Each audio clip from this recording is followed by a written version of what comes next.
Patay ang dalawang katao habang dalawang iba pa ang sugatan sa salpukan ng motorsiklo sa Palawig, Zambales. Yan ang tinutukan ni Russell Simorio. Nasawi ang dalawang rider matapos magsalpukan ng minamaneho nilang motorsiklo sa Salaza Bridge sa Palawig, Zambales. Sugatan din ang dalawang angkas ng isa sa mga rider. Ayon sa pulisya, walang headlight ang isang motorsiklo. Mabilis din daw ang patakbo ng mga rider.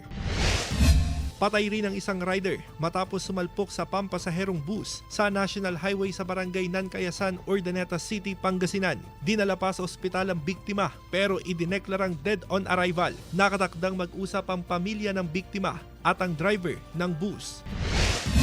Nasawi ang 26 anyos na guro na si Juni Mar Danzalan matapos maaksidente sa bypass road ng barangay Waigdaya, Candon City, Ilocos Sur. Matinding sugat sa ulo ang tinamo ng biktima matapos dumausdos at bumangga sa railings ng kalsada. Sumemplang umano ang motorsiklo ng biktima dahil sa naranasang pag-ulan. Kasi ng doktor dito ay nung ilalagay niya yung oxygen sa bibig ng biktima, pinaamoy niya po ito na amoy alak talaga.